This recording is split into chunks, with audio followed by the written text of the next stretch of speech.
Amit ji, central investigative agency से जो है ऑपोजिशन को बहुत डर है, कहती हैं कि जो हमको हैरेस करते रहते हैं, सरकार इनका इस्तेमाल करती है उन लोगों को परेशान करने के लिए। आज अगर आप देखें तो सत्येंद्र जैन, मनीष सिसोदिया जेल में हैं, चाहे वो कविता हो, केसीआर जी की बेटी हो कविता हो, हेमंत सोरेन हो, सब लोग या तो ईडी के घेरे में हैं या सीबीआई के घेरे में हैं। तो भूपेश बघेल जी के भी ज़्यादातर लोगों पर रेड्स पड़ती रहती हैं। तो ऑपोजिशन का कहना ये है कि क्या ईडी और सीबीआई के दफ्तर भारतीय जनता पार्टी के स्टेट्स में बंद हो चुके हैं? जरा भी ऐसा नहीं है। 2014 और 2019 दोनों चुनाव में भारतीय जनता पार्टी की सरकार ने देश को वादा किया था कि हम करप्शन के खिलाफ लड़ेंगे, और हमारी ये लड़ाई करप्शन के खिलाफ है। कल ही मोदी जी ने कुछ आंकड़े दिए थे, मैं इसको रिपीट करना चाहूंगा। 2004 से 2014 में ईडी, यही कानून था, कोई कानून हमने बदला नहीं है, यही कानून था। ईडी जो पीएमएल के कानून के तहत 5,000 करोड़ की संपत्ति कुर्क की थी, और मोदी जी के शासन के अंदर हमने 1,10,000 करोड़ की संपत्ति कुर्क की। उसका 5% भी पॉलिटिशियन का नहीं है, बाबुओं का भी है, भ्रष्ट व्यापारियों का भी है, सबका है, जो देश के कानून को तोड़कर टैक्स दिए बगैर धन शोधन करते हैं।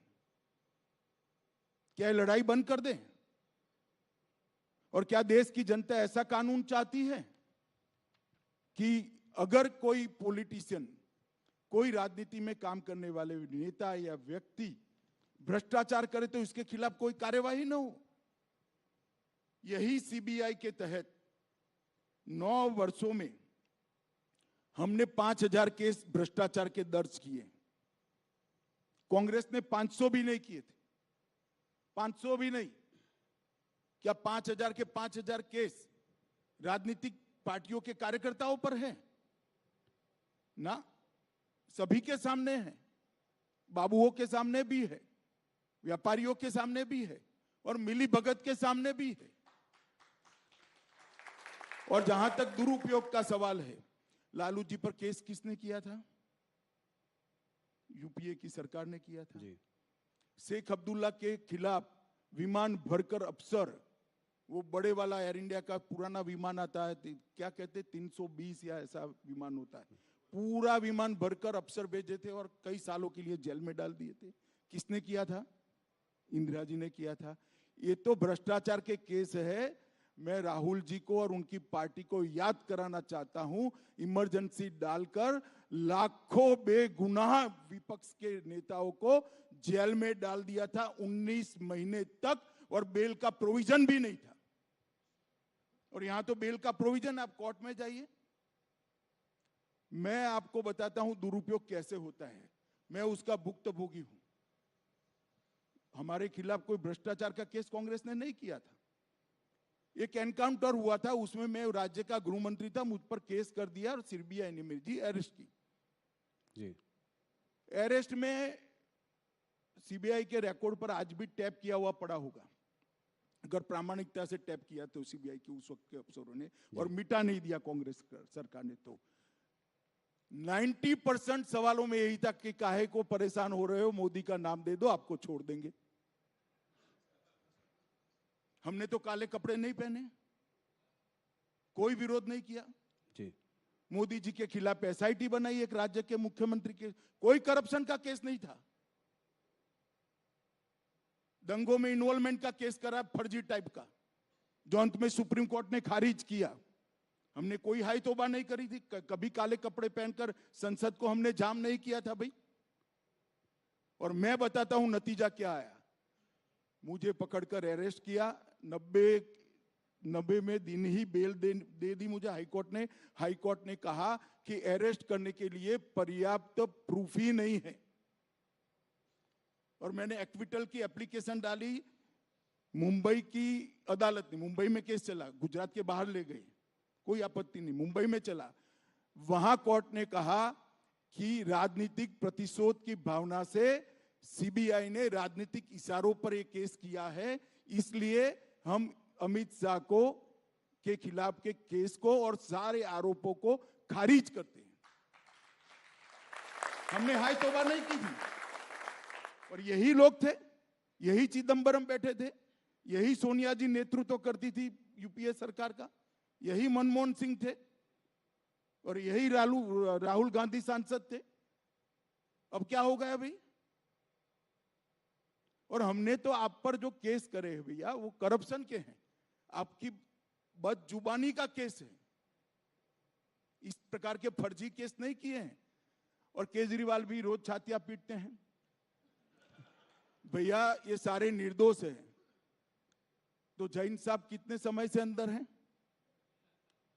काफी समय हो गया, 1.5 साल हो गया जी। क्यों बेल नहीं होता है? सिसोदिया जी कितने समय से अंदर हैं? क्यों बेल नहीं होता है? इस देश में अदालतें हैं भाई, सबने अपना केस लेकर अदालत के सामने जाना चाहिए। एजेंसियों के दुरुपयोग का आरोप करने की लिए मैं कांग्रेस के मित्रों को कहना चाहता हूं, एक उंगली किसी के खिलाफ करोगे तो 4 उंगली आपके खिलाफ आती है, ध्यान रखना। और इस देश की जनता ने आपके समय में सब कुछ देखा हुआ है, मगर हमने कभी भी ऐसे काले कपड़े पहनकर, काली पगड़ियां, काली धोती, काला कुर्ता पहनकर नहीं, रोड पर नहीं निकले हम। वही कानूनी मामला है, निर्दोष है तो कानून में श्रद्धा होनी चाहिए, कानून छोड़ देगा आपको। जी। मैं तो इतने साल तक कभी नहीं बोला, आज आपने यूं कर कर बुलवाया तो मैंने बता दिया। अब तक नहीं बोला था मैं तो कभी। पर अमित जी और पूरी मेरी इंट्रोगेशन में एक ही बात, मोदी का नाम दे दो, मोदी का नाम दे दो, मोदी का। भाई क्यों डरते हो मोदी से? क्यों फंसाना चाहते हो? और कोई इंट्रोगेशन में कोई चीज नहीं पूछी मुझे, और मेरे कारण बेचारे कई सारे पुलिस अफसर, निर्दोष टाइप के अफसरों को जेल में डाल दिया। और वही कांग्रेस आज ये प्रलाप कर रही है, वही चिदंबरम साहब आज बोल रहे हैं, वही कपिल सिब्बल बोल रहे हैं, वही अभिषेक मनु सिंघवी बोल रहे हैं।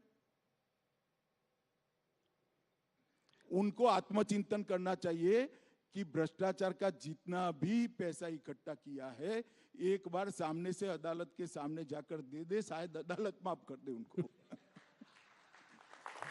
ये ढूंढ कर पकड़ेंगे तो तकलीफ आएगी।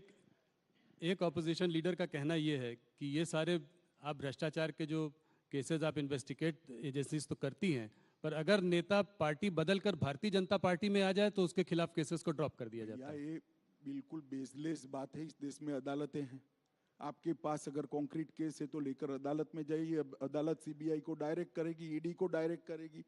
कौन ईडी और सीबीआई की हिम्मत है अदालत के डायरेक्शन के खिलाफ काम करने की? बताइए, किसकी हिम्मत है? और कांग्रेस पार्टी क्या मानती है? इस देश में अदालतें बंद हो गई है, जाइए आप अदालत में। ये 14 ऑपोजिशन पार्टीज ने सुप्रीम कोर्ट में एक याचिका दायर की भी है, जहां पे वो कह रहे हैं कि गाइडलाइंस फॉर अरेस्ट होना चाहिए। 3 गाइडलाइंस की उन्होंने बात करी है, इसको कैसे देखते हैं? अरे भाई, इस देश में अरेस्ट की, बेल की और रिमांड की, तीनों की गाइडलाइन सुप्रीम कोर्ट के 5 जजमेंटों से प्रस्तावित है। वो सब भी जानते हैं, मगर ये जनता को गुमराह करना चाहते हैं। जनता ऐसी बातों से गुमराह नहीं करना तो होती है भैया, ऐसी बातों से गुमराह नहीं होती है।